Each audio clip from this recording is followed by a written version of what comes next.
Hello everyone, नमस्कार। आज हम RUHS BSc nursing entrance exam के क्वेश्चन नंबर 18 को डिस्कस करने वाले हैं।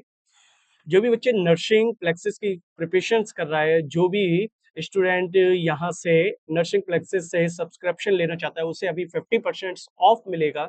इसके अलावा जो भी बच्चा मैं राघवेंद्र पाराशर जो भी बच्चा मेरा प्रोमो कोड्स यूज करेगा, उसे और भी 50% डिस्काउंट्स मिलेगा। ये एडिशनल डिस्काउंट्स है। मेरा नाम मिस्टर राघवेंद्र पाराशर।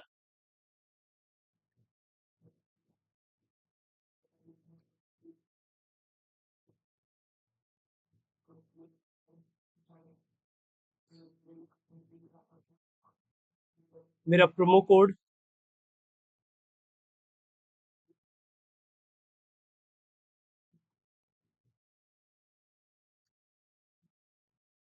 मेरा प्रोमो कोड जो है वो के एम JKM 0102 है। जो भी बच्चा मेरा प्रोमो कोड्स यूज करेगा, उस बच्चे को 50% एडिशनल डिस्काउंट होगा। 50% एडिशनल डिस्काउंट है ये।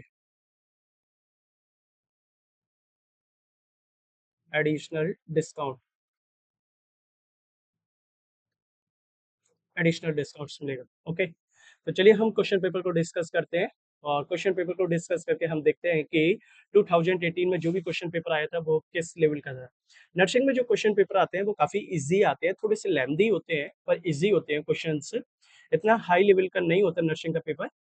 जैसे कि हम क्वेश्चन नंबर फर्स्ट को डिस्कस करते हैं। सबसे पहले 4 point charges QA 2 microcoulomb and QB -5 microcoulomb and QC 2 microcoulomb and QD is -5 microcoulomb are located at the corner of a square। यानी कि मुझे एक स्क्वायर है जिसके कॉर्नर पर, ये मेरे पास मान के चलिए, सपोज दैट एक कॉर्नर है, स्क्वायर है जिसके कॉर्नर पर Q1 Q2 and Q3 and Q4 charges इस तरीके से लोकेटेड है। ठीक है ना। और आपको दे रखा है कि जो गिवन डेटा में दे रखा है, गिवन डेटा में आपका Q1 जो आपका है वो आपका 2 microcoulomb and Q2 equals to आपका -5 microcoulomb and Q3 equals to आपका फिर से 2 माइक्रोकूलम एंड Q4 जो आपका डी के फॉर्म में है वो माइनस का 5 माइक्रोकूलम। ओके, ठीक है। Located at the corner of the square ABCD। ये ABCD है, ABCD। जैसा कि क्वेश्चन बोल रहा है बस आपको वैसा करते जाना है। Of side 10 centimetre. आपको पता है स्क्वायर की साइड्स हमेशा इक्वल होती हैं। 10 सेंटीमीटर की इसकी साइड है। Okay, the force on a charge of 1 microcoulomb placed at the centre of the square. आपको सेंटर में फाइंड करना है। एक चार्ज रखा हुआ है Q equals to 1 microcoulomb. Okay, देखिए फोर्स कैसी क्वांटिटीज है, पहले आप ये बताइए कि जो आप फोर्स फाइंड करने वाले हैं, force is a vector quantities है। इट्स ऑलवेज भी depends on the direction. Force किस चीज पर डिपेंड करती है? डायरेक्शन पर डिपेंड करती है। ठीक है ना। Okay, force is a vector quantities, it's depends on the direction. तो देखिए, जब मैं क्या करता हूँ कि सबसे पहले, ये बहुत इजी क्वेश्चन है, अगर आप चाहे तो इसे एक बार में डायरेक्टली सॉल्व कर सकते हैं एक ट्रिक लगाकर, और चाहे तो आप इसे, ठीक है ना, सुपरपोजिशन ऑफ प्रिंसिपल थ्योरी और इंडिविजुअली ही फोर्सेस को फाइंड करके फाइंड कर सकते हैं। आपको पता है जो Q1 पर चार्ज है वो आपका 2 माइक्रोकूलम है, और Q पर जो चार्ज है 1 माइक्रोकूलम। इनके बीच में, ठीक है ना, एक फोर्स क्रिएट होगा। Q1 और Q के बीच में एक फोर्स क्रिएट होगा, ये सेंटर पर रखा हुआ है। ठीक है ना। तो आप लिखेंगे the force between the force between force between, ठीक है ना, ए एंड ओ पॉइंट। अब आपको ए एंड ओ पॉइंट्स के बीच में फोर्स देखना है, तो आपको ये डिस्टेंस नहीं पता है। अगर आप चाहें तो ये डिस्टेंस को इस तरीके से निकाल सकते हैं कि ये पाइथागोरस थ्योरम के अकॉर्डिंग ये जो डिस्टेंस होगी आर, वो इक्वल होगी, आपका 10 सेंटीमीटर है तो 10 और 10 का आपका हो जाएगा 100 प्लस 100, 100 प्लस 100। ओके, अगर आप चाहते हैं कि ये डिस्टेंस को निकालने के लिए, तो 100 प्लस 100 आपका आर स्क्वायर इक्वल टू आपका 200 सेंटीमीटर हो जाएगा। ठीक है। आप इसे सेंटीमीटर्स को मीटर में भी कन्वर्ट कर सकते हैं, यानी कि ये आपका 200 सेंटीमीटर मतलब 2 मीटर्स हो गया। आर स्क्वायर की वैल्यू आपकी कितनी आ गई, 2 मीटर आ गई। ओके, और फोर्स के लिए अगर इन दोनों के बीच में हमें फोर्स देने हैं तो according to the Coulomb's law, according to the Coulomb's law, according to Coulomb's law, Coulomb's Coulomb's law जो आपका होता है वो एफ यू इक्वल्स टू के Q1 Q2 upon R square, यानी कि दो टेस्ट चार्ज पार्टिकल्स के बीच में जो फोर्सेस होता है, यानी कि when two stationary charges are placed inside the uniform electric fields, then the electrostatic force between the both charges is attraction or repulsion is directly proportional to the magnitudes of the both charge and square of the inversely proportional to the separation distance between the both charges। तो आपने F की जगह F का जो force लिया है आपने ए और ओ के बीच में जो फोर्स लिया है, इस फोर्स में ये इसका मैग्नीट्यूड ज्यादा है, इसका मैग्नीट्यूड कम है, तो ये इसे फॉरवर्ड डायरेक्शन में फोर्स अप्लाई करेगा। तो आपका हो जाएगा के, ठीक है, Q1 Q2 upon R square. Q1 आपका जो है वही रहेगा, Q जो आपका सेंटर पर है उसे मैंने जीरो मान लिया, ओ के लिए मान लिया QO अपॉन आर स्क्वायर आपका ये होगा इन फॉरवर्ड, फॉरवर्ड ये फॉरवर्ड होगा। ओके, अब मैं सेकंड वाले की बात करता हूँ, सेकंड वाले की।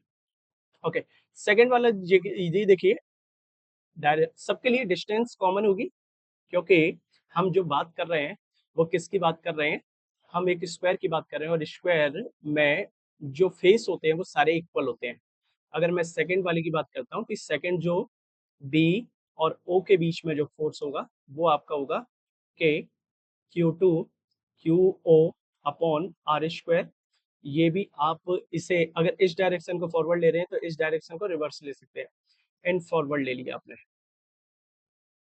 ओके, ये भी आपका फॉरवर्ड हो गया। ओके, अब मैं बात करता हूँ एफ सी और ओ के बीच में, इसके बाद ये आएगा के Q3 Q0 अपॉन ये हमारा हो जाएगा आर स्क्वायर। अब देखिए Q1 पे जो चार्ज है 2 माइक्रोकूलम और Q3 पे भी चार्ज 2 माइक्रोकूलम है। अगर ये फॉरवर्ड हो रहा है तो ये कैसा हो जाएगा, इस केसेस में ये आपका रिवर्स करेगा। अगर ये इसके लिए डायरेक्शन लगा रहा है फॉरवर्ड, तो ये इसके लिए डायरेक्शन कैसी लगाएगा, रिवर्स लगाएगा, ठीक है ना। तो in back, in reverse, reverse इस डायरेक्शन। अब आपका क्या हो जाएगा, इसके बाद आप लिखेंगे एफ, आपका आ जाएगा डी और ओ के बीच में जो फोर्स होगा वो के Q4 Q0 upon R square. ये भी आपका कैसा हो जाएगा, इन रिवर्स होगा, बिकॉज रीजन क्या है, इस पर Q4 पर जो आपका मैग्नीट्यूड ऑफ चार्ज है और Q2 पर मैग्नीट्यूड ऑफ चार्ज है। अगर Q2 इसे इस डायरेक्शन में लगा रहा है, Q2 इसे इस डायरेक्शन में, तो Q4 इसे इस डायरेक्शन में लगाएगा, ठीक है ना। ओके, इन रिवर्स हो गया। Algebraic sum of the total force at the point O, यानी कि अगर सुपरपोजिशंस के अकॉर्डिंग हम देखेंगे, सुपर इम्पोज थ्योरी के through, super impose theory, super impose theory algebraic sum of total F equals to कैसा हो जाता है, पहला हमारा हो जाएगा F1, यानी कि F A O plus F B O plus F C O plus F D O. सब में सब चीजें कॉमन है, ठीक है ना। अगर बात करते हैं तो फोर्स की डायरेक्शन आपकी डिफरेंट है, तो मैंने क्या क्या कॉमन ले लिया, मैं चाहूंगा तो मैं इसमें ज्यादातर सारी वैल्यू जो भी मैग्नीट्यूड्स दे रखे हैं वो ज्यादातर सभी के कॉमन आ जाएंगे, और जो भी चेंजेस होगा वो सिर्फ प्लस माइनस का थोड़ा सा डिफरेंस रहेगा, ठीक है। तो इसमें कॉमन क्या आएगा, के कॉमन आएगा अपॉन आर स्क्वायर कॉमन आएगा, सबके लिए आर स्क्वायर सेम होगा, और इसके अलावा क्यू नॉट भी कॉमन आएगा क्योंकि सेंटर में जो चार्ज है वो सबके लिए कॉमन है। अब ठीक है, हमारा फर्स्ट जो आएगा वो 2 आएगा, ठीक है, फर्स्ट हमारा ये 2 हो गया क्योंकि 2 माइक्रो आपका 2 माइक्रो फेरेड्स हो गए। और सेकंड जो हमारा होगा वो हमारा आ जाएगा माइनस के 5 आ जाएगा, 5 माइक्रो, ठीक है ना, 5 माइक्रो कूलम आ गया। थर्ड हमारा माइनस का 2 माइक्रो कूलम आ गया, और फोर्थ वाला हमारा प्लस का 5 माइक्रो कूलम आ गया, ठीक है। ओके, अब देखिए ये कैंसिल आउट हो गए सारे के सारे, क्योंकि खुद ही देखिए आप, इस पर जो Q4 की वजह से फोर्स की डायरेक्शन होगी वो ये होगी, और Q2 की फोर्स की डायरेक्शन ये होगी, तो एक दूसरे को क्या कर देंगे, कैंसिल आउट कर देंगे, ठीक है ना, क्योंकि दोनों का मैग्नीट्यूड कैसा है, सेम है। Q1 पे जो फोर्स की डायरेक्शन है वो ये है, Q2 पे फोर्स, Q3 पे फोर्स की डायरेक्शन ये है, ये भी एक दूसरे को कैंसिल आउट कर देंगे, यानी कि मैग्नीट्यूड कैसा है, सेम है। तो समीशन ऑफ एफ आपकी जो वैल्यू आई, okay, Q zero upon R square, और ब्रैकेट्स में आपका बच्चा जीरो, तो टोटल फोर्स कितना हो जाएगा, जीरो हो जाएगा। तो इसका देखते हैं आंसर कौन सा करेक्ट है। ओके, तो करेक्ट आंसर जो हमारा होगा वो कौन सा है, जीरो। तो हमारा जो फोर्थ ऑप्शन है इज करेक्ट, फोर्थ ऑप्शन हमारा करेक्ट है, ठीक है। ओके, क्वेश्चन नंबर सेकंड से हम डिस्कस करते हैं। टू आइसोलेटेड मेटल स्पेयर्स हैं, और isolated metal spheres A and B radii R and two R, इनकी जो रेडियस है वो आर एंड टू आर है रेस्पेक्टिवली, द सेम चार्ज, दोनों पे चार्ज सेम है, द एनर्जी डेंसिटी यू है just outside the surface of the sphere follow, यानी कि हमें ये देखना है कि एनर्जी डेंसिटी किसकी ज्यादा होगी किसकी कम होगी, या फिर दोनों की सेम होगी, ठीक है ना। ओके, सबसे पहले आपको पता है कि जो टू स्पेयर्स हैं, ये आपका स्पेयर फर्स्ट है और ये स्पेयर आपका सेकंड है। एक स्पेयर का जो रेडियस है आपका वो आर है, सेकंड स्पेयर का रेडियस आपका टू आर है, ये स्पेयर ए है, ये स्पेयर आपका बी है, ठीक है ना। अब एनर्जी डेंसिटी की बात करते हैं, कि देखिए एनर्जी डेंसिटी के लिए, एनर्जी डेंसिटी, अगर एनर्जी डेंसिटी की बात करें तो एनर्जी डेंसिटी का फॉर्मूला हमने पढ़ा था कि U equals to 1/2 epsilon naught E square के इक्वल होता है, ठीक है ना। ओके, बट हमें पता है कि जो E होता है, हमारा इंटेंसिटी ऑफ इलेक्ट्रिक फील्ड्स होता है, वो सिग्मा अपॉन एप्सिलॉन नॉट्स के इक्वल होता है, ठीक है। ओके, अब ये हम रखते हैं क्योंकि हमें पता है कि जो सरफेस चार्ज डेंसिटी होती है वो हमारी होती है sigma equals to Q upon A के इक्वल होती है, ठीक है ना। हमने इसे रखा Q upon A epsilon naughts के इक्वल रखा। अब हमें देखना है कि यो यू होगा, इंटेंसिटी ऑफ इलेक्ट्रिक फील्ड्स होगा वो 1/2 होगा, एप्सिलॉन नॉट और ई नॉट्स की जगह हमारा क्या जाएगा, क्यू स्क्वायर आ गया, और अपॉन में क्या जाएगा, ए स्क्वायर एप्सिलॉन नॉट का स्क्वायर आ जाएगा। तो एप्सिलॉन नॉट से एप्सिलॉन नॉट आपका कैंसिल आउट हो जाएगा इस तरीके से, और आपको इंटेंसिटी जो आपका डेंसिटी मिलेगी वो आपकी 1/2 क्यू स्क्वायर अपॉन आपकी होगी ए स्क्वायर, ठीक है ना, एप्सिलॉन नॉट। यानी कि मुझे पता चल गया जो यू होता है वो डायरेक्टली प्रोपोर्शनल होता है 1/a² के, यानी कि एरिया के, और एरिया आपको पता है 4πr² होगा, यानी कि आप लिख सकते हैं 1/4πr²। अब रेडियस आपको पता है जिसकी रेडियस कम होगी उसके ही ज्यादा होगी, यानी कि यू ए जब हम निकालेंगे तो यू ए हमारा कैसा है, यू ए हमारा निकल के आएगा, U A is directly proportional to 1/4πr², और यू बी हम निकालेंगे तो वो हमारा निकल के आएगा 1/4π2, जब वो हमारा 2 है तो ये हमारा हो जाएगा 2r², ठीक है। अब आप देख रहे हैं कि जो यू ए है, ठीक है ना, इसकी डेंसिटी ज्यादा होगी यूबी के कंपैरिजन में, बिकॉज क्या है, यूबी का साइज भी बड़ा हो जाएगा, और साइज बड़े होने की वजह से डेंसिटी क्या हो जाएगी, कम हो जाएगी, ठीक है ना। ओके, क्योंकि यूबी में क्या है, यूबी हमारा कम हो जाएगा, क्योंकि इसके जो इसकी रेडियस है वो हमारी 2r² है, तो ये रेडियस बढ़ गई तो ये कम हो जाएगा, ठीक है। ओके, चलिए, तो करेक्ट ऑप्शन हमारा जो होगा वो हमारा B is the correct answer है, ठीक है। क्वेश्चन नंबर थर्ड की बात करते हैं हम। Four capacitor are connected in the show in figure. अब फोर कैपेसिटर हमारे कनेक्ट किए गए हैं जैसा कि आपको फिगर में दिखाया गया है। देखिए ध्यान से देखिए, यहाँ से किसी भी तरीके का चार्ज डिस्ट्रीब्यूट होगा दो पार्ट्स में, ऐसे पार्ट्स में, इस पर किसी भी तरीके का कोई लोड नहीं है, पर यहाँ से चार्ज का जो डिस्ट्रीब्यूशन हो रहा है तो ये आपका पैरेलल में हो गया। इसके बाद फिर से चार्ज का डिस्ट्रीब्यूशन हो जाएगा तो ये इसके पैरेलल में हो गया, ये इसके पैरेलल में हो गया, तो तीनों पैरेलल में हो गए। तो आप लिखेंगे 2 microfarad and 3 microfarad and 5 microfarad, ठीक है। अब 5 के बाद देखिए यहाँ से ये दोनों के दोनों चार्ज मिलने के बाद यहाँ पर टोटल चार्ज पहुंचेगा, टोटल चार्ज, तो ये सीरीज में are connected, are connected in are connected in, ठीक है ना, parallel, parallel, then equivalent of, equivalent of, ठीक है ना, कैपेसिटर। अब आप इक्विवेलेंट ऑफ कैपेसिटर्स जो इक्विवेलेंट ऑफ कैपेसिटर्स फाइंड करेंगे तो सी इक्विवेलेंट्स पैरेलल के लिए क्या फॉर्मूला होता है, C1 plus C2 plus C3। तो ये आपका हो जाएगा 2 माइक्रोफेरेड प्लस 3 माइक्रोफेरेड प्लस आपका आ जाएगा 5 माइक्रोफेरेड, इक्वल्स टू आपका आ जाएगा 10 माइक्रोफेरेड। Okay, okay. अब आप लिखेंगे, आपको कुछ ऐसा दिखाई देगा कि ये 10 माइक्रोफेरेड हो गया, ये पूरा न्यू जो आपका बनेगा वो x इक्वल्स टू, ये आपका हो जाएगा 10 माइक्रोफेरेड, और आपका लास्ट में इसके साथ ये वाला कितना कनेक्ट है, 10 माइक्रोफेरेड और कनेक्ट है।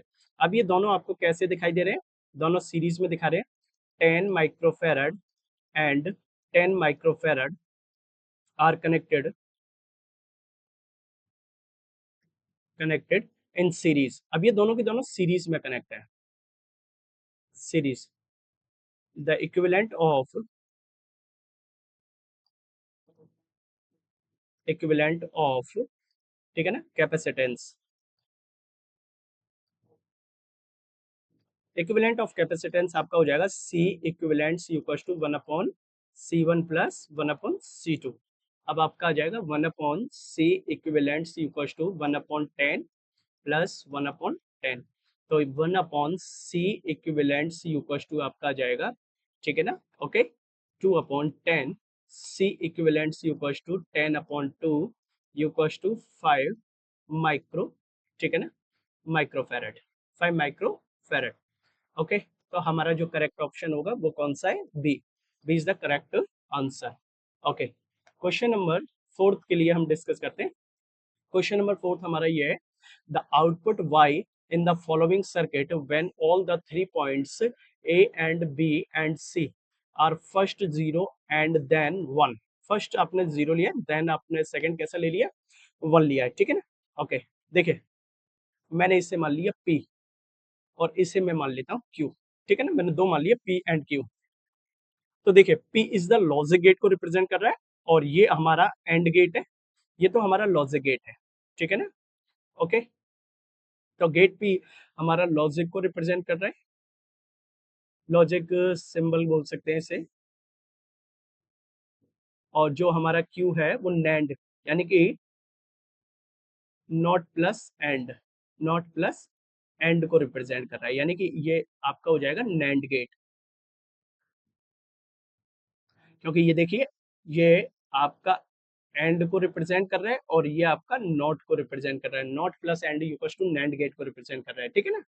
ओके, तो हम क्या करते हैं, सो आप इसे सॉल्व करेंगे, output the output of P is, ठीक है ना, वाई पी। मैं सबसे पहले पी के लिए देखता हूँ आउटपुट, वाई पी के लिए जो नैंड गेट का बुलियन एक्सप्रेशंस होता है वो ये होता है, ठीक है ना, बुलियन एक्सप्रेशंस इसका फॉर्मूला ये होता है। तो आपने क्या किया, and the output, and the output of, ठीक है ना, क्यू इज, ठीक है। तो आउटपुट ऑफ क्यू इज आपका जो भी आएगा वो आपका, जो भी आपका लॉजिक का होगा, आप उसका क्या करेंगे, उस लॉजिक का बार लगाएंगे, बार लगाने के बाद जो भी आपको बार लगाने के बाद सी के साथ जो वैल्यू मिलेगी वो आपका आएगा, ठीक है ना। ओके, तो आपने क्या किया, व्हेन, मैंने पहला क्या ले लिया, ए इक्वल्स टू 0 ले लिया और बी इक्वल्स टू 0 ले लिया और सी इक्वल्स टू, मैंने ये जो मेरा सी पॉइंट है इसे भी मैंने सबको 0 ले लिया। उस केसेस में वाई पी जो मेरा निकल के आया यहाँ से जो मेरा यहाँ पर निकलेगा वो वाई पी होगा, यानी कि इसका आउटपुट होगा वो मेरा कितना निकल के आया, 0 से 0 आप देखेंगे तो 0 से 0 कितना आएगा आपका, 0 आएगा, ठीक है ना। ओके, अब यहाँ पर मैं y फाइंड करूंगा तो y जो मेरा होगा वो देखिए 0 तो ये वाला था, तो मैंने क्या किया, इस फॉर्मूले में, इस बुलियन एक्सप्रेशन में इसकी जो वैल्यू निकली वो 0, 0 की जगह पे मैंने क्या कर दिया, दूसरा भी 0 ले लिया और मैंने इसके ऊपर क्या लगा दिया, बार लगा दिया, तो 0 0 से 1 हो जाएगा, ठीक है ना। ओके, तो देखिए फर्स्ट हमारा क्या आ गया, 1 आ गया। ओके, व्हेन अब सेकंड केसेस में मैंने क्या किया, ए यू इक्वल्स टू 1 लिया है, बी यू इक्वल्स टू 1 लिया है and C U equals to 1। पहले मैंने तीनों को 0 ले लिए थे, अब मैंने तीनों को 1 कंसीडर किया है, तो वाई पी जो मेरा होगा वो मेरा 1 होगा, और वाई जो मेरा निकलेगा वो आपका जो वाई निकलेगा मेरा वो 1 के रेस्पेक्ट में 1 और 1 दोनों का बार लगाएंगे। बार लगाने के बाद हमारा जो आपका जो लॉगरिथम है वो चेंज हो जाएगा। 1 1 जो हमारा है बार लग गया इसके ऊपर, तो ये 0 में कन्वर्ट हो जाएगा। तो हमें जो आंसर मिलेगा, ठीक है ना, लास्ट में करेक्ट आंसर जो मिलेगा, पहला जो हमारा था वो 1 आया था, दूसरा आंसर जो हमारा आया था वो 0 आया था, 1, 0। तो करेक्ट ऑप्शन हमारा कौन सा है, डी, फोर्थ हमारा करेक्ट ऑप्शन है, ठीक है ना। ओके, देखिए, a one day graph generator can be built of the potential difference of, जो वन डे ग्राफ जनरेटर होता है, देखिए बेटा ध्यान से, वन डे ग्राफ जनरेटर्स को हमेशा मिलियंस वोल्ट पोटेंशियल्स प्रोड्यूस करने के लिए लगाया जाता है, ठीक है ना। इसमें लिखा है एक वन डी ग्राफ जनरेटर द्वारा उत्पन्न किया जा सकने वाला विभवांतर, तो वो मिलियंस वोल्ट होता है, ठीक है ना। कितना होता है, मिलियंस वोल्ट, यानी कि अनेक वोल्ट्स, ये कोई ऑप्शन नहीं लग रहा, अनेक 100 वोल्ट्स नहीं, 1000 वोल्ट्स, मिलियन, तो ये मिलियन वोल्ट्स होता है, 1 मिलियन वोल्ट्स वो प्रोड्यूस करता है, ठीक है ना। ओके, आगे बढ़ते हैं, क्वेश्चन नंबर 5 के बाद क्वेश्चन नंबर 6 हमने डिस्कस करते हैं। ओके, क्वेश्चन नंबर 6 में हमारा क्या है कि एक पॉइंट चार्ज है, जो पॉइंट चार्ज है हमारा वो कितना दे रखा है, पॉइंट चार्ज हमारा दे रखा है बेटा Q equals to 96 micro coulomb. अब 96 हमारा माइक्रो कूलम दे रखा है Q, ठीक है। Okay, Q equals to 96 micro coulomb at a distance of 5 centimetre directly above. अब डिस्टेंस ऑफ 5 सेंटीमीटर यानी कि कोई 5 सेंटीमीटर डिस्टेंस पे directly above the centre of the square side, एक स्क्वायर है जिसके साइड से, ये एक स्क्वायर है, अब इसके साइड से 5 सेंटीमीटर यहाँ पर कहीं रखा है ये क्यू, तो ये हो जाएगा हमारा 5 सेंटीमीटर, ठीक है। ओके, अब देखिए ध्यान से ओके, ठीक है, चलिए, अब स्क्वायर ऑफ साइड, स्क्वायर की जो साइड है वो 10 सेंटीमीटर है, स्क्वायर की साइड कितनी है, 10 सेंटीमीटर, ठीक है ना। ये स्क्वायर की साइड है 10 सेंटीमीटर, 10 सेंटीमीटर और 10 सेंटीमीटर, ठीक है। ओके, अब ध्यान से देखिए, the magnitude of electric flux through the given square is, through the given square is, अगर किसी स्क्वायर से होकर मैग्नेटिक फ्लक्स फाइंड करने की बात आएगी तो देखिए, द टोटल मैग्नेटिक फ्लक्स जो आपका होगा फाई, जो टोटल होगा, टोटल मैग्नेटिक फ्लक्स के लिए according to the Gauss's theorem हमने पढ़ा है Q अपॉन एप्सिलॉन नॉट्स होता है, ठीक है। पर किसी एक फ्लक्स के थ्रू होकर देखने वाला है कि अगर किसी एक फ्लक्स के थ्रू होकर मैग्नेटिक फ्लक्स देखेंगे तो फाई 1 हमारा जो हो जाएगा, फाई टोटल वाई 6 हो जाएगा, कोई प्रॉब्लम। ओके, देन हम क्या करेंगे इसमें, ठीक है ना। ओके, अब हमने क्या किया, Q सफिक्स में T upon 6, U equals to हमारा हो जाएगा 1/6 Q अपॉन एप्सिलॉन नॉट। अब Q की वैल्यू आपको पता है कि Q की वैल्यू जो है आपकी 96 माइक्रो का मतलब होता है आपका 10 की पावर -6 अपॉन, ठीक है, इंटू 6 इंटू 8.85 इंटू 10 टू की पावर माइनस का 12। ये एप्सिलॉन नॉट्स की जो वैल्यू होती है वो आपकी होती है 8.85 इंटू 10 टू की पावर -12 कूलम स्क्वायर पर न्यूटन मीटर स्क्वायर। ओके, ये हमारी कूलम स्क्वायर पर न्यूटन मीटर स्क्वायर होती है, ठीक है। ओके, देन हमने क्या किया, अब हमने इसे कैंसिल आउट कर दिया, जैसे ही हमने इसे कैंसिल आउट किया तो हमारे पास क्या जो निकल के आया, वो 1.80 1.80 इंटू 10 टू की पावर, ये ऊपर जाएगा तो प्लस का हो जाएगा 6 हो जाएगा, ठीक है ना। 1.80 को हम अप्रोक्स वैल्यू में लिख सकते हैं कि 2 इंटू 10 टू की पावर 6, ठीक है ना, न्यूटन मीटर स्क्वायर पर कूलम। तो इसका जो करेक्ट ऑप्शन दिखाई दे रहा है वो हमारा ए है, इज द करेक्ट ऑप्शन, ठीक है। ओके, क्वेश्चन नंबर हम 7 को डिस्कस करते हैं। 7 जो है, the unit of permittivity of free space, यानी कि निर्वात की वैद्युशीलता की इकाई है। ओके, देखिए ध्यान से, according to the Coulomb's law हमें पता है कि जो एफ होता है वो डायरेक्टली प्रोपोर्शनल होता है Q1 Q2 upon R square के। अब डायरेक्टली प्रोपोर्शनल को जब आप हटाते हो इन एयर एंड वैक्यूम्स के लिए तो आप के की वैल्यू लगाते हो K equals to Q1 Q2 upon R square.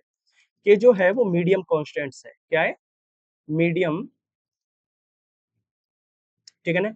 Medium constants, इसे कूलम कॉन्स्टेंट्स भी बोलते हैं। ये आपका कूलम कॉन्स्टेंट्स भी है,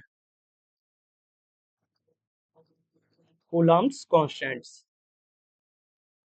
मीडियम कांस्टेंट और कूलम कांस्टेंट्स भी बोलते हैं के को। के की जो वैल्यू होती है एयर एंड वैक्यूम्स के लिए, एयर एंड वैक्यूम के लिए जो इसकी वैल्यू होती है वो 1/4 पाई एप्सिलॉन नॉट्स के इक्वल होती है। एप्सिलॉन नॉट्स यहाँ पर परमिटिविटी ऑफ फ्री स्पेस को रिप्रेजेंट करता है। Permittivity, permittivity of free space को रिप्रेजेंट करता है। Permittivity of free space, okay, ठीक,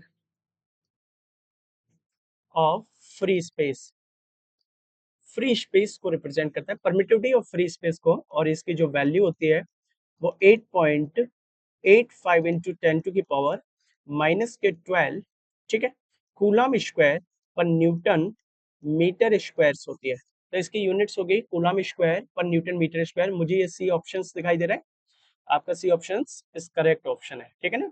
इसकी अदर यूनिट्स की अगर बात करते हैं तो देखिए फाई यूकॉस टू आपका होता है क्यू अपॉन एप्सिलॉन नॉट्स, ठीक है ना। ओके, अगर आपको इसकी दूसरी यूनिट्स निकालनी है तो आपको पता है जो फाई होता है उसकी जो यूनिट्स होती है, फाई की जो यूनिट्स होती है वो कितनी होती है। फाई की यूनिट्स आपकी होती है ई डॉट ए के इक्वल होती है, और ई डॉट ए के इक्वल होता है आपका न्यूटन मीटर, न्यूटन मीटर, ठीक है ना, पर कूलम्स होता है। न्यूटन मीटर स्क्वायर पर कूलम्स स्क्वायर होता है।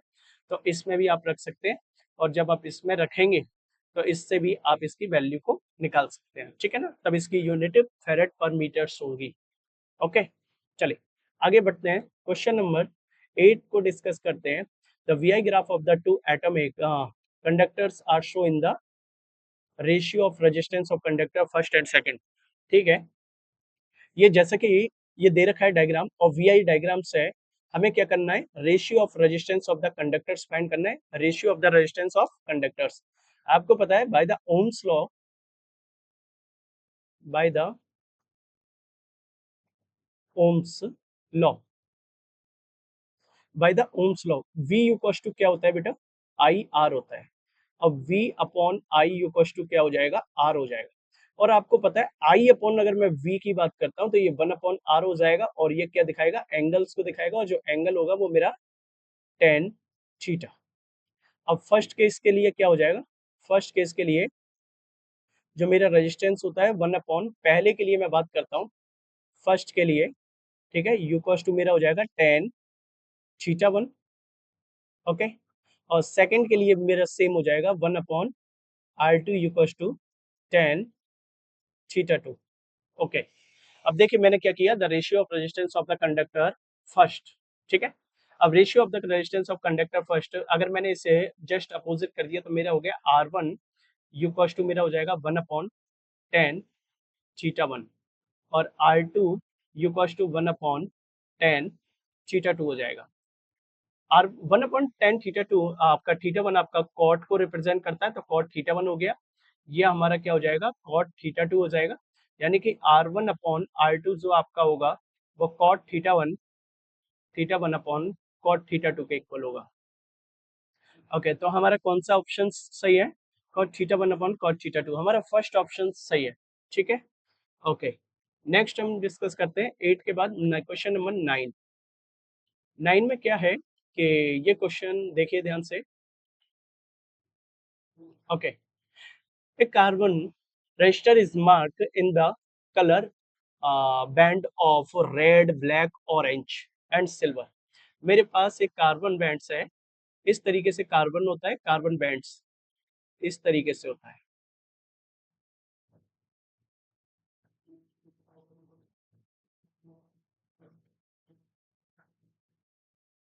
ये एक कार्बन रजिस्टर है, ठीक है। ओके, इस पर जो बैंड लगे हुए हैं, ठीक है ना, फर्स्ट बैंड आपका रेड है, ये आपका रेड बैंड है, ठीक है। ओके, सेकंड बैंड आपका ब्लैक है, अब सेकंड बैंड आपका क्या है, ब्लैक है, सेकंड बैंड आपका ब्लैक है इस पर। थर्ड बैंड आपका ऑरेंज है, ऑरेंज है आपका थर्ड बैंड, ठीक है ना। ओके, इस तरीके से ऑरेंज एंड सिल्वर आपका लास्ट बैंड है, जो कि सिल्वर है आपका, और सिल्वर आपको दिखाई दे रहा है कि ये आपका सिल्वर है, ठीक है। ओके, सिल्वर यानी कि आपको बिल्कुल कलरफुल दिखाई देगा। ओके, अब आपको क्या फाइंड करना है, इस कार्बन रेजिस्टेंस का रेजिस्टेंस फाइंड करना है आपको। ओके, इसमें क्या लिखा है, the resistance and the tolerance value of the resistor are. सबसे पहले याद रखिए कि इसकी एक टेबल होती है, जिस टेबल का नाम है कार्बन रेजिस्टेंस कलर टेबल्स के लिए, जिसमें होता है BB Roy great boy very good wife, यानी कि B B Roy, BB Roy great boy very good wife, ठीक है। इसे बोलते हैं BB Roy great boy very good wife. B जो हमारा होता है वो ब्लैक होता है, ब्लैक के बाद हमारा आता है ब्राउन, फिर आता है हमारा रेड, फिर हमारा आता है ऑरेंज, फिर हमारा आता है येलो, फिर हमारा आता है ग्रीन, फिर आता है ब्लू, फिर आता है वॉलेट, फिर आता है ग्रे, फिर आता है हमारा व्हाइट, ठीक है। ओके, ध्यान से देखिए, और ये जो नंबर्स होते हैं ये हमेशा सिग्निफिकेंट नंबर होते हैं, तो इसे 0, ये 1, ये 2 and 3 and 4 and 5 and 6 and 7 and 8 and 9। इसके अलावा जो फोर्थ वाली हमारी पास होती है, ये सिर्फ हमारे टोलरेंस को रिप्रेजेंट करती है, यानी कि टोलरेंस को, ये टोलरेंस को रिप्रेजेंट करती है। टोलरेंस में 3 कलर होते हैं, एक होता है सिल्वर, एक होता है गोल्ड, एक होता है no colour, silver gold no colour, ठीक है ना। ओके, ये देखिए ध्यान से, सिल्वर गोल्ड नो कलर, जो हमारा सिल्वर होता है वो हमारा 10% होता है, ठीक है। ओके, सिल्वर हमारा कितना होता है, 10% होता है, गोल्ड हमारा 5% होता है, नो कलर हमारा 20% होता है, ये हमारा 5% होता है, प्लस माइनस 5%। सिल्वर हमारा होता है प्लस माइनस 10% का टोलरेंस होता है इसमें, नो कलर प्लस माइनस 20% का टोलरेंस होता है। तो हम क्या करते हैं, इसका एक फार्मूला होता है, R U equals to A B into 10 to the power c comma plus minus d%, ये रेजिस्टेंस को रिप्रेजेंट करते हैं, जो कि सिग्निफिकेंट नंबर के फॉर्म में। फर्स्ट नंबर पे हमारा जो है वो रेड है, और रेड के लिए हम देख रहे हैं ये कितने पर आ रहा है, 2 पर आ रहा है, 2 हो गया, ठीक है। सेकंड हमारा क्या है, सेकंड हमारा जो बी पर है वो ब्लैक है, और ब्लैक के लिए कितना आ रहा है, 0 आ रहा है, 0 लगा दिया, ठीक है ना। ओके, थर्ड हमारा ऑरेंज है, ऑरेंज के लिए हमारे पास 3 आ रहा है, यानी कि into 10 to the power c कहाँ पर है, पावर में, तो हमने यहाँ 3 लगा दिया, कॉमा प्लस माइनस। अब सिल्वर के लिए हमारा कितना है, 10% है, तो हमने लिख दिया 10%, ठीक है। ओके, अब आप इसे किस तरीके से लिख सकते हैं, कि आप लिख सकते हैं आर यू इक्वल्स टू, आप इसे लिख सकते हैं इस तरीके से कि 20, ये किलो लिख सकते हैं इसे किलो ओम, और आपका हो जाएगा प्लस माइनस 10%। तो ये जो 20 ओम किलो ओम प्लस माइनस 10% है, वो आपका करेक्ट ऑप्शन कौन सा है, 20 किलो ओम प्लस माइनस 10%। ये जो बीच में दे रखे हैं ये आपको कंफ्यूज करेंगे, ये कुछ भी नहीं है, ठीक है ना। ओके, तो हमारा करेक्ट ऑप्शन कौन सा हो गया, बी हो गया, ठीक है। ओके, नेक्स्ट हम बात करते हैं क्वेश्चन नंबर 10 की। क्वेश्चन नंबर जो हमारा 10 है, देखिए, alloy are used for making standard resistance coil because they have, actually ऐसा होता है, अलॉय में, अलॉय क्या होते हैं, यानी कि जो मेटल्स होते हैं आपके, जो कि आपका कंडक्टर्स होता है, उसमें किसी भी तरीके की इम्प्योरिटीज को मिक्स करते हैं तो वो अलॉय बन जाता है, ठीक है ना। जैसे कि अलॉय के नेम क्या होते हैं, मैग्नेन होता है, कॉन्स्टेंटन होता है, नाइक्रोम होता है, टंगस्टन होता है, ये सारे अलॉय हैं, ठीक है।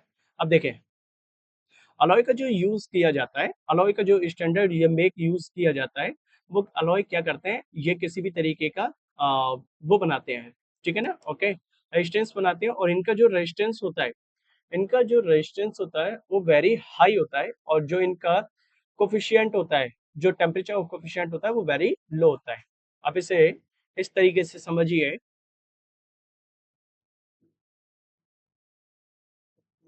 मैग्नीन एंड कॉन्स्टेंटन, ये अलॉय में सबसे बेस्ट अलॉय माने जाते हैं।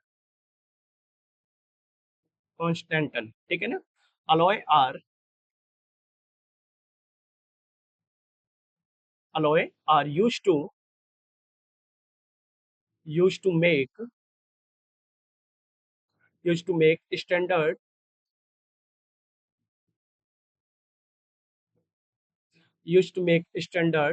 resistance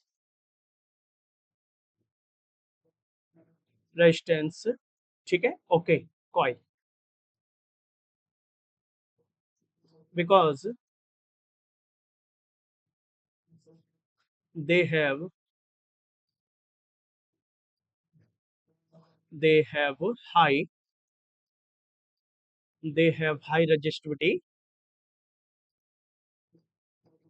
they have high resistivity and a low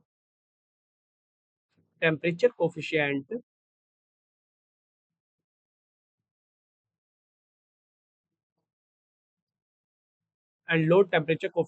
of resistance resistance and the ability to achieve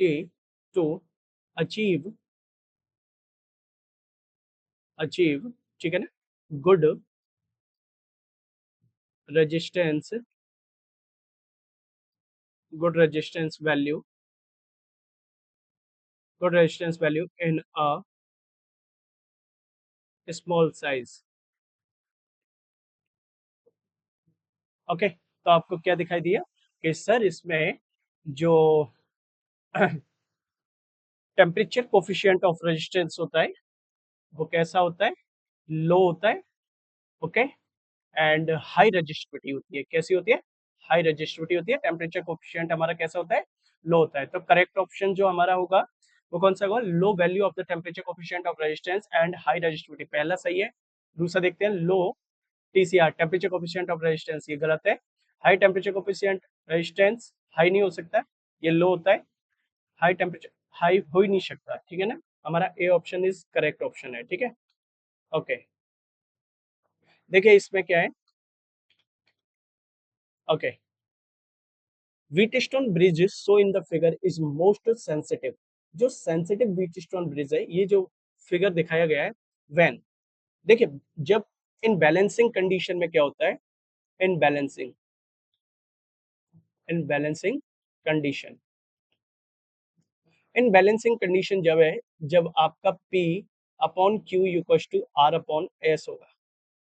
अगर मोस्ट सेंसिटिव बनाना है तो मोस्ट सेंसिटिव के केसेस में क्या हो जाएगा, जब आप P equal to Q equal to R equal to S, आप चारों रेजिस्टेंस को कैसे कर देते हैं, इक्वल कर देते हैं, सभी को इक्वल कर देते हैं एक दूसरे के, तो ये कैसा हो जाएगा, मोस्ट सेंसिटिव हो जाएगा, ठीक है, ओके, कोई problem, okay, then correct option is, हमारा जो करेक्ट ऑप्शन होगा वो हमारा होगा सी के इक्वल, ठीक, okay.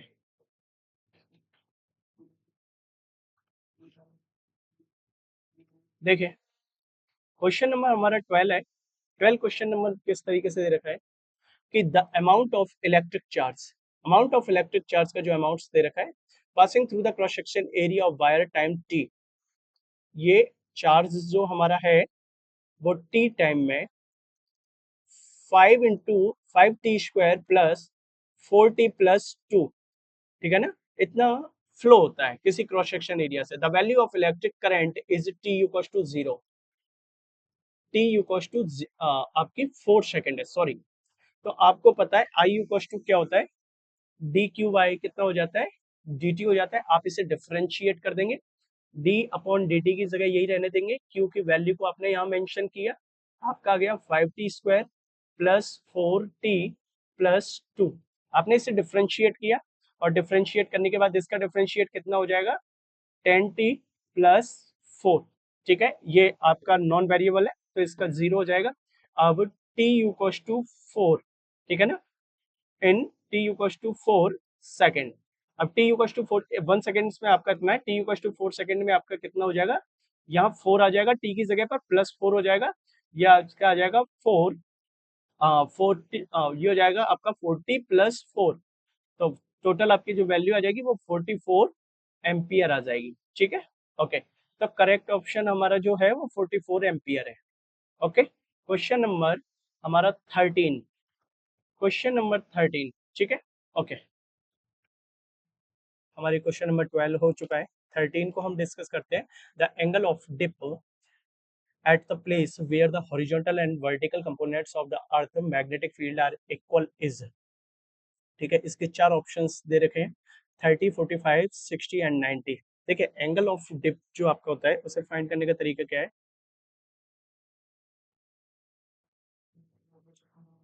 Angle of dip, the angle of dip, angle of जो डिप होता है, ठीक है ना, ये होता है del equals to tan inverse, इस केस में magnetic field in vertical direction and magnetic field horizontally, ठीक है ना। ओके, ऐसे केसेस में क्या हो जाता है कि जो मैग्नेटिक एंगल अगर आपको दिखाए कि जिस स्थान पर पृथ्वी के चुंबकीय क्षेत्र के ऊर्ध्व घटक समान होते हैं, यानी कि बीवी इक्वल्स टू आपका बी एच के इक्वल हो जाएगा, जब बीवी आपका बी एच के इक्वल हो जाएगा तो ऐसे केसेस में क्या हो जाएगा, सो डेल इक्वल्स टू आपका हो जाएगा tan inverse, del equals to आपका क्या हो जाएगा, टेन इनवर्स, ठीक है ना, टेन इनवर्स, और यहाँ पर ये कैंसिल आउट हो जाएंगे एक दूसरे से, तो 1 हो गया, और 1 के केसेस में आपको 45 डिग्री मिलेगा, तो आपका जो करेक्ट ऑप्शन रहेगा वो करेक्ट ऑप्शन आपका 45 है, ठीक है।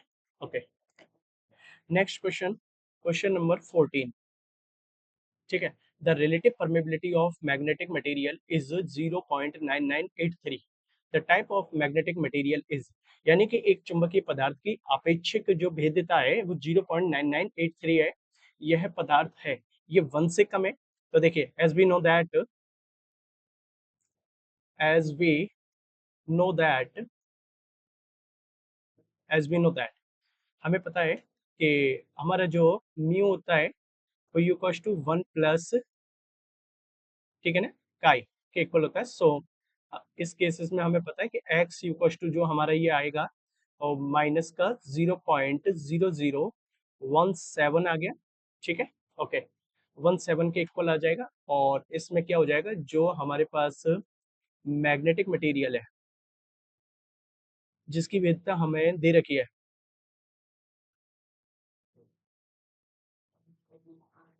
जो हमारे पास मैग्नेटिक मटेरियल है, ठीक है ना, मैग्नेटिक मटेरियल इज डाइलेक्ट्रिक होगा, कैसा होगा, डाई, ठीक है ना, डाईमैग्नेटिक, डाईमैग्नेटिक होगा इन नेचर। ओके, और इसका जो सस्पेक्टिबिलिटी होगी, as the susceptibility,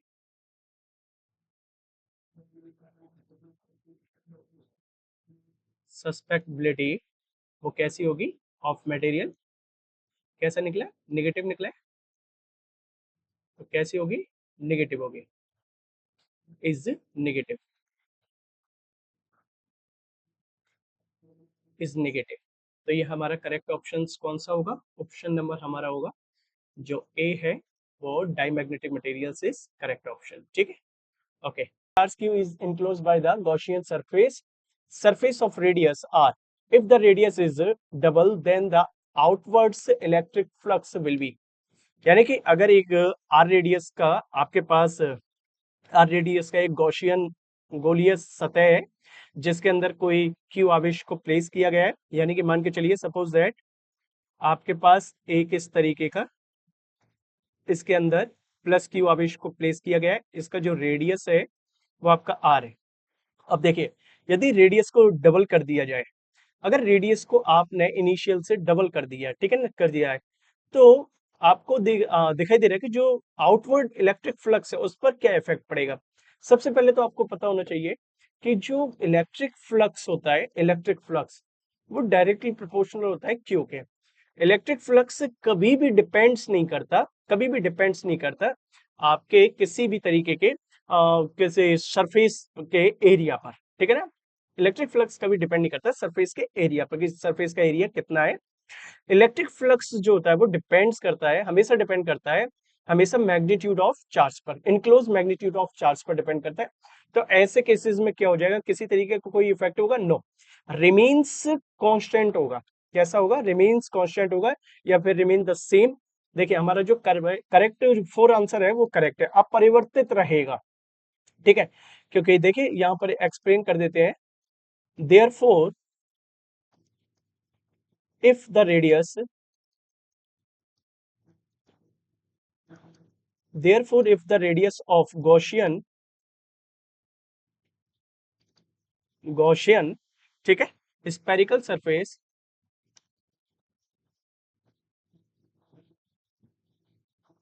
Gaussian spherical surface is double, अगर आपने इसे डबल किया, ठीक है ना, then there will be no effect, no effect, no flux, no flux, and the outward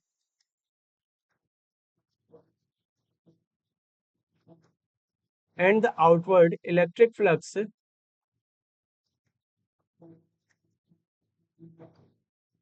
will remain same,